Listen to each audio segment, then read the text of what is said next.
IMN merupakan lembaga profesional mediator yang terdiri dari sekitar 30 orang mediator dan tersebar di beberapa provinsi Indonesia, salah satunya adalah Jambi. IMN sendiri melakukan beberapa layanan, diantaranya adalah melakukan pemetaan konflik, kemudian layanan mediasi, penguatan kebijakan, dan juga capacity building atau peningkatan kapasitas. Dalam hal kerjasama kami dengan kemitraan dan juga Badan Restorasi Gambut, kami diminta untuk membantu dalam penyelenggaraan pelatihan paralegal dan juga resolusi konflik di 6 provinsi, salah satunya adalah Jambi.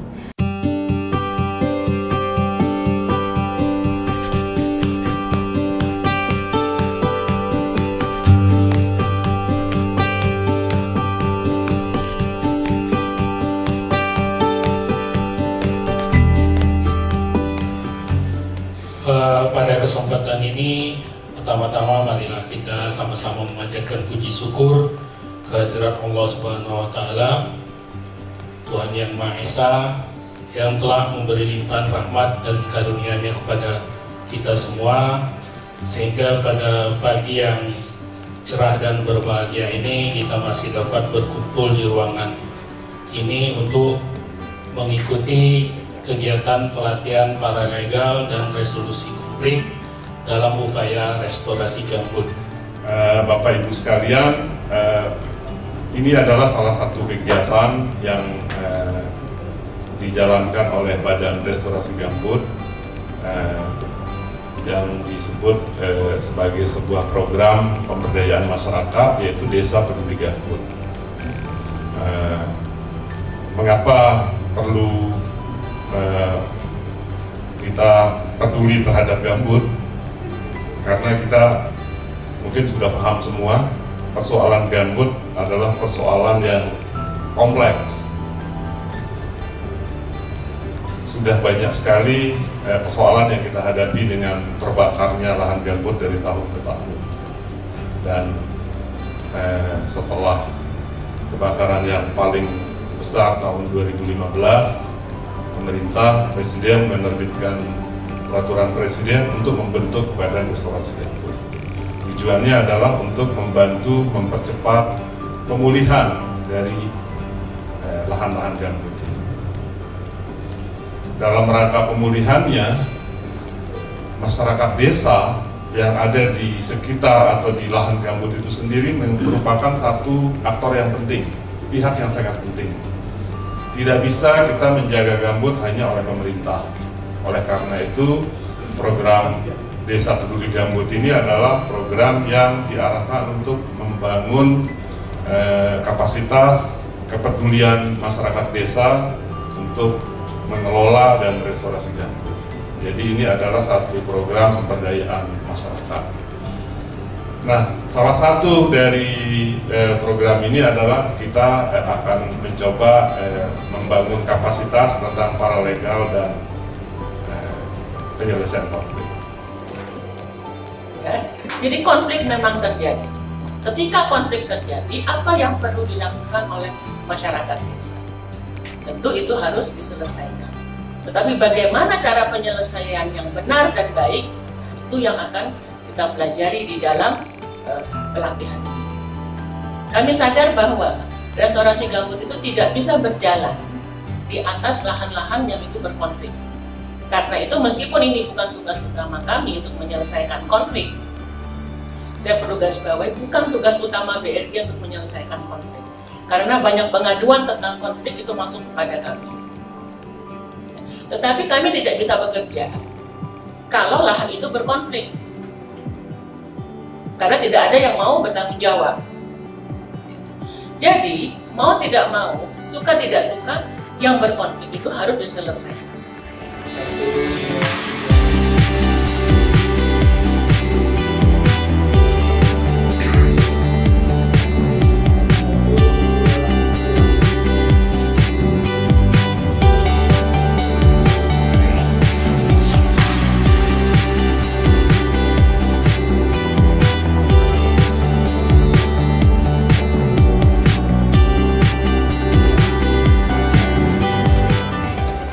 Dalam penyelenggaraan training ini, kami menggunakan metode andragogi atau pelatihan untuk orang dewasa. Jadi kami mengajak interaksi para peserta itu untuk berdiskusi aktif bersama kami.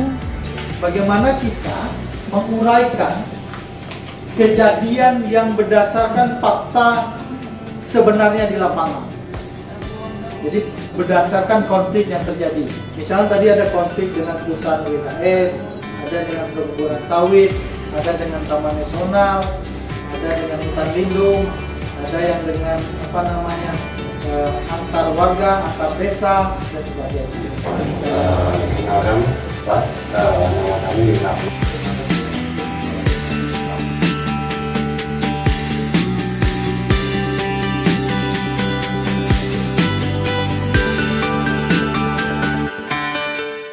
Serta kami juga menyampaikan beberapa permainan yang itu meningkatkan kepekaan terhadap kreativitas dan juga kolaborasi satu dengan yang lain.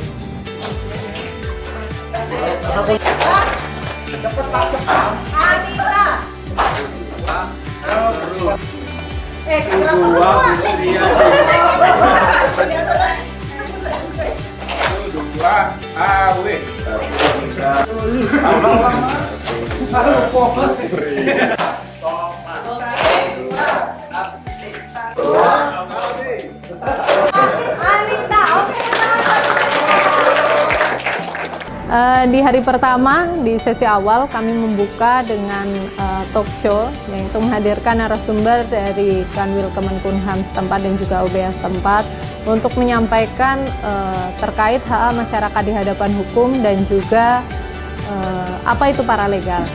Nah, di hari pertama itu juga kami mengajak para peserta untuk aktif agar mampu kemudian nantinya menganalisis terkait kasus ataupun konflik-konflik yang berkaitan dengan konflik teritorial dan sumber daya alam. Dan harapan kami juga buat sekalian terkait dengan ini, pertemuan kita ini nanti kami juga akan memperkuat Bapak Ibu sekalian terkait dengan nanti bagaimana kita bisa menyusun, membuat peraturan daerah atau peraturan desa ya untuk membuat bila ada konflik ini udah peraturan yang sudah ada. Jadi nggak seperti sekarang perusahaan main gusur, main bakar, main enak kan? Nah, sekarang ini, ini kami tidak mau seperti lagi ke depan. Makanya ini kami hadir di tengah-tengah masyarakat. Sepanjang dia itu belum proses peradilan, kalau sudah masuk proses peradilan kami tidak bisa masuk lagi. Tapi tujuan kami di dalam yang Komnas tersebut bukan menyelesaikan masalah dengan cara menjustifikasi kamu salah, kamu benar, kamu tidak. Bukan. Tapi kami adalah mencoba mencari solusi dengan cara memediasi.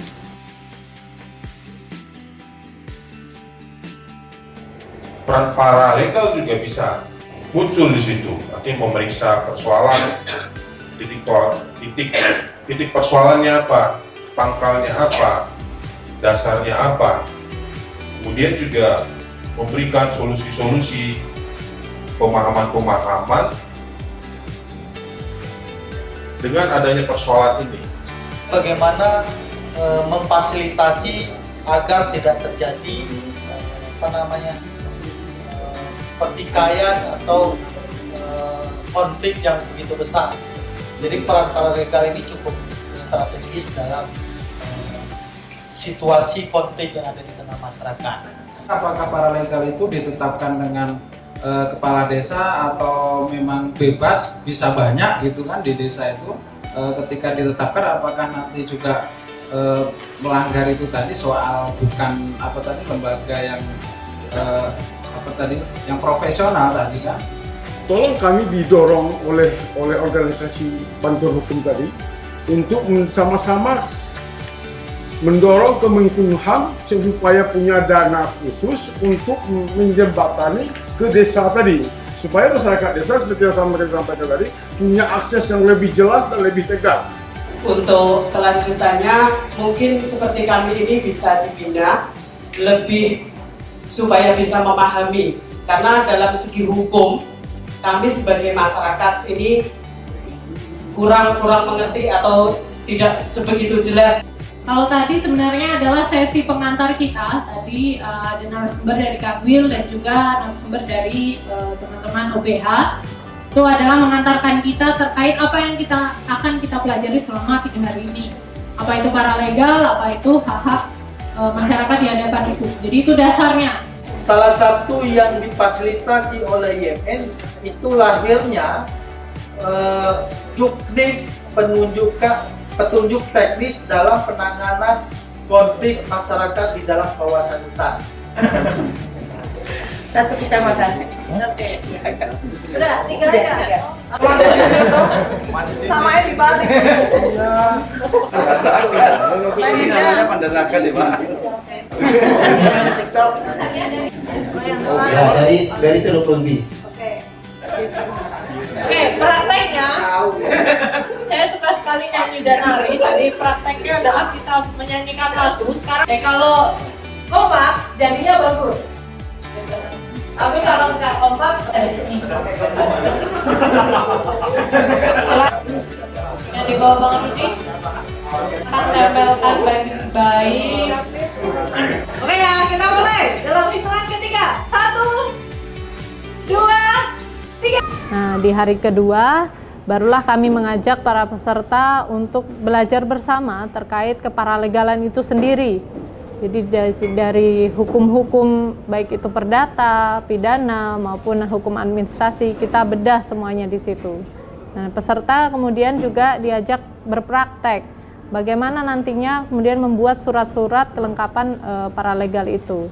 Nah, fungsi paralegal ini begini Bapak Ibu, dalam sistem advokasi, mohon maaf karena sudah tidak ada ininya, itu memang ada yang dia berperan baik, istilahnya itu berperan yang ya menjadi bagian penengah, bagian tengah-tengah saja.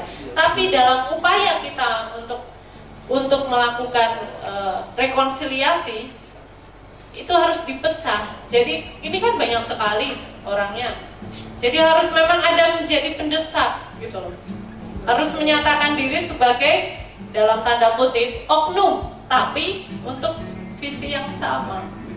Nah, apakah desa ini mendapatkan dokumen NKK-nya, nota kerjasama perjanjian kemitraannya?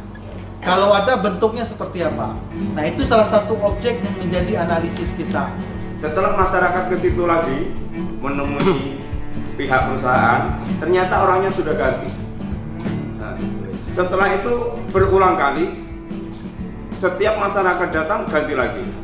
Setiap masyarakat datang ganti lagi. Jadi saya pernah mengatakan kesimpulannya bagaimana kok nggak ada solusinya, bahkan semakin meruncing, nah, gitu. Jadi masyarakat tidak ada punya kesimpulan yang jelas. Jadi kita cuma mendapat lahan sekitar 900 hektar tadi. Sedangkan kalau menurut hasil kita melakukan interview kemudian melakukan snowball, teknik bola salju melalui sesepuh tokoh masyarakat, bahwa menurut garis yang lama itu kilometer 9 dari lurus utara, seperti itu. Biasanya kalau melalui sudah disepakati dengan berita acara, usul saya adalah segera lakukan pemasangan pilar batas, pemasangan patok. Kenapa? Karena bisa saja yang sudah disepakati itu bisa digagalkan lagi. Nah, ini harus segera nih untuk ditindaklanjuti. Pilar batas dilanjutkan dengan berita acara. Tahun 2016 kemarin itu yang membawa beberapa anggota dari lembaga lain sebagai pendukung mereka. Bagaimana cara dapatkan tanah, bagaimana cara penguasaan tanah, bagaimana kategori tanah terlantar, bagaimana cara menyelesaikannya, itu diatur sudah hukum adat Melayu Jati. Dan itu nanti satu sesi kita. Nah, saya berharap teman-teman para regal itu menggali pengetahuan-pengetahuan itu, ya, sehingga ketika menyelesaikan konflik, menyelesaikan persoalan di desanya, kita punya pengetahuan yang cukup untuk kita bawa di dalam persoalan. Dan di hari terakhir ini kami mengajak para peserta untuk kita sama-sama berbagi terkait ternyata ada alternatif-alternatif penyelesaian konflik yang bisa dilakukan selain melalui jalur pengadilan.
Kami kalau biasa berpraktek begitu ya, kita minta mana buktinya kamu pertemuan, tanda tangan masyarakat yang menyepakati dirimu untuk dijadikan tim itu mana, dan itu penting.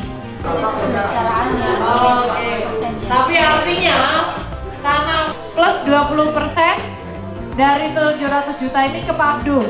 Kan ceritanya kan satu punya 500, 1,5.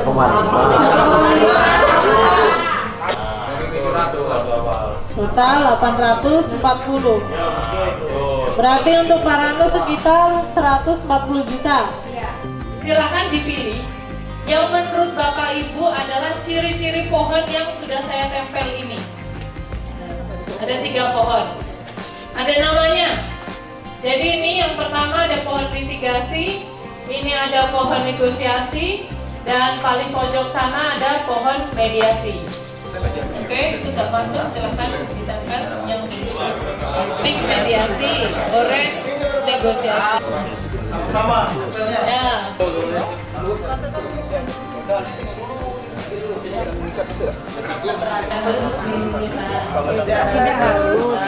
Litigasi ini secara bahasa kitanya itu adalah penyelesaian masalah menurut peruntukan pelaku.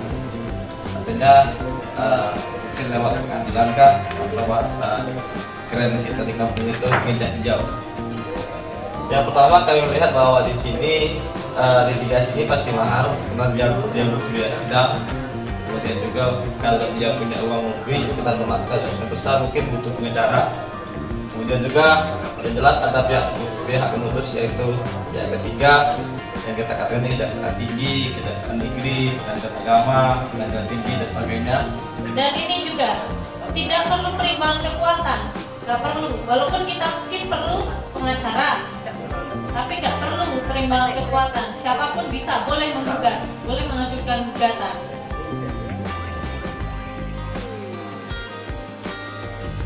Secara hukum Rimbo itu mengatur pantang larang. Pantang larang macam-macam ini. Ada daerah yang boleh dibuka. Sebenarnya daerah gambut ada daerah yang boleh dibuka. Saya cerita dulu umum. Pantang larang ada daerah yang boleh dibuka. Rimbo, Tangraman, Tanpuyang, atau nama-nama tempat. Misalnya Rimbo Sunyi, Rimbo Sakti, dan Kebetua. Ketiga adalah analisis, membuat deskripsi tentang hukum kasus itu. Jadi ranahnya seperti apa?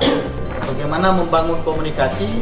Apakah Bapak Ibu semua sudah bisa sampai ke tahap menganalisis dan sebagainya, sehingga tinggal dibutuhkan untuk mempertajam dan arah dari proses yang akan dilalui, sehingga membutuhkan asistensi dari YMN misalnya. Nah, yang kami harapkan nantinya selepas dari pasca pelatihan ini, peserta dapat selain mendapatkan ilmu terkait hukum dan juga nanti praktek-praktek keparalegalan atau praktek-praktek untuk memberikan bantuan hukum, kami juga mengharapkan para peserta ini bisa atau mendapatkan sudut pandang baru sebagai orang yang mampu kemudian berbagi, kemudian berkolaborasi satu dengan yang lainnya, utamanya adalah menyelesaikan konflik tenurial sumber daya alam. Bagaimana kita memediasi antara satu pihak, katakanlah pihak A dengan pihak B yang lebih bermasyarakat, lebih persuasif. Artinya lebih menunjukkan titik temu kepentingan A si B bukan hanya dari satu pihak. Jadi kita menemukan solusi terbaik yang bisa menjadi solusi bersama seperti itu. Kami mendapat ilmu terutama tentang hal-hal yang belum kami ketahui menyangkut tentang penanganan permasalahan, penanganan perkara, dan lain sebagainya. Karena hal itu penting mengingat banyak sekali permasalahan-permasalahan yang notabene perlu penyelesaian secara mediasi di desa kita. Materi yang kami terima sangat-sangat membantu untuk kami nanti kembali ke desa untuk penyelesaian konflik ataupun masalah-masalah yang terjadi di masyarakat, baik antar warga, antar warga dengan perusahaan ataupun dengan pihak ketiga, mengklasifikasi antara apakah gugatan ini bisa kami teruskan atau konflik ini ranahnya adalah ranah hukum atau hanya sekedar miskomunikasi antar warga saja. Yang menghabiskan memang energi bagi seorang kepala desa ya menghadapi pengaduan-pengaduan masyarakat yang memang benar-benar awam terhadap hal-hal yang berbau hukum. Jadi sebenarnya kami sudah melaksanakan fungsi kami sebagai paralegal atau memberikan bantuan hukum secara tidak langsung.